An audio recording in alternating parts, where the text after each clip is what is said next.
صاحب کی اہلیہ، ان کی بہت شاندار خدمات ہیں، اپنی اولاد کی طرح ان کی سر پر ہاتھ پھیرتی ہیں، ان کی تربیت کرتی ہیں۔ اور یہ بچی جو قادیانیت سے اسلام قبول کیا، بی بی خنسا صاحبہ، ان کی تربیت ظاہر ہے کہ ایک شخص اپنے دین مذہب کو چھوڑ کے کسی دوسرے مذہب میں جاتا ہے تو وہ تو بالکل نیا ہی ہوتا ہے، تو کسی اچھے لوگوں کے ہاتھ لگ جاتے ہیں تو پھر وہاں ان کی صحیح تربیت ہوتی ہے۔ مولانا طوفانی صاحب کا بھی ذکر ہوا ہے یہاں، اللہ تعالیٰ ان کو بھی جزائے خیر دے۔ بہرحال اس بچی کی زندگی میں جو لوگ آئے ہیں، جن لوگوں نے رہنمائی کی ہے، زندہ ہیں یا دنیا سے رخصت ہو گئے، اللہ تعالیٰ ان سب کو غریق رحمت اور اجر عظیم عطا فرمائے۔ اس ضمن میں حافظ خلیل احمد صاحب اور ان کی اہلیہ جو ہماری سابق ایم پی بھی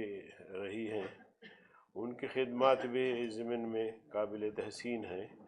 اور خاص طور پر اس تقریب کے حوالے سے جس طرح انہوں نے رہنمائی کی، اور بچی کی بھی خواہش تھی کہ ایسی تقریب ہو جس میں قائد جمعیت ہو یا جمعیت علماء اسلام کے اکابر ہو، تو اللہ کے فضل و کرم سے آج وہ بھی سرخرو ہوئے، ہم بھی سرخرو ہوئے، اور اس تقریب کے اہتمام میں ہم کامیاب ہوئے۔ باتیں بہت ساری ہیں۔ ختم نبوت کا مسئلہ، یا غلام قادیانی نے جس زمانے میں اس نے نبوت کا دعویٰ کیا اور پھر اس کے خلاف تحریکیں چلتی رہی، پاکستان بننے کے بعد بھی تحریک چلی، ایک تحریک میں 10,000 سے زیادہ لوگ جام بحق ہوئے مگر مسئلہ حل نہیں ہوا۔ آپ سب جانتے ہیں کہ 1970 میں جب انتخابات ہوئے، اس میں ہمارے اکابر منتخب ہو کر آئے، تو ہمارے اکابر نے ایک متفقہ آئین بھی دیا پاکستان کو جو اسلامی آئین کہلاتا ہے، اور پھر 1974 میں قادیانی کے خلاف جو تحریک چلی، اس میں ہمارے اکابر مفکر اسلام حضرت مولانا مفتی محمود صاحب، حضرت مولانا عبدالحق صاحب، حضرت مولانا عبدالحکیم صاحب، حضرت مولانا غلام غوث ہزاروی صاحب، حضرت مولانا شاہ احمد نورانی صاحب اور دیگر حضرات اگرچہ پارلیمنٹ میں تھوڑے تھے، لیکن جیسے آج کل آپ دیکھ رہے ہیں کہ ہم پارلیمنٹ میں تھوڑے ہیں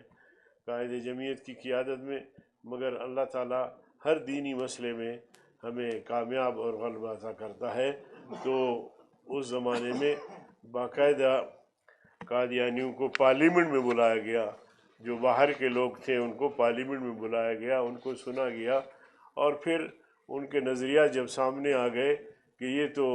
جب کوئی غلام قادیانی کو اگر نہیں مانتا تو اس کو بھی وہ کافر سمجھتے ہیں، تب پارلیمنٹ کے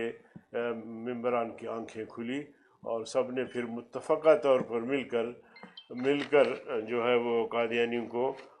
کافر قرار دیا، یعنی پارلیمنٹ کے دونوں ایوانوں نے اتفاق رائے سے قادیانیوں کو کافر قرار دیا، اور یہ لکھ دیا کہ آج کے بعد قادیانی کسی بھی کلیدی اسامی پر نہیں آ سکتے، آج کے بعد شاعر اسلام استعمال نہیں کر سکتے، آج کے بعد اپنی عبادت گاہ کو مسجد نہیں قرار دے سکتے، یا اس کا مسجد کا نام استعمال نہیں کر سکتے۔ تو بہرکیف یہ علماء کی پارلیمنٹ میں آمد اور جمعیت علماء اسلام کا کردار، اور اس وقت سے لے کر آج تک جو کردار رہا ہے وہ بڑی تفصیل ہے، انشاءاللہ مجھے یقین ہے کہ قائد جمعیت آپ کے سامنے رکھیں گے۔ تو بہرکیف ختم نبوت کا مسئلہ ہو، ناموس صحابہ اور اہل بیت کا مسئلہ ہو، دینی مدارس اور مساجد کا مسئلہ ہو، شریعت کا مسئلہ ہو، دین اسلام کا مسئلہ ہو، مظلوم امہ کا مسئلہ ہو، فلسطین اور غزہ کے مسلمانوں کا مسئلہ ہو، قائد جمعیت کی ایک ہی آواز ہے جو گونجتی ہے، فضا میں پھیلتی ہے اور ہر فرد بشر تک پہنچتا ہے، اس پہ تبصرے بھی ہوتے ہیں، تجزیے بھی ہوتے ہیں۔ اللہ تعالیٰ نے جمعیت کو، مسلمانوں کو ایسی قیادت سے نوازا ہے کہ ایک مؤثر ان کی آواز ہے۔ تو انشاءاللہ وہ آپ سے مخاطب ہوں گے، اور میں درخواست کروں گا قائد جمعیت سے کہ وہ آپ سے مخاطب ہوں۔ السلام علیکم۔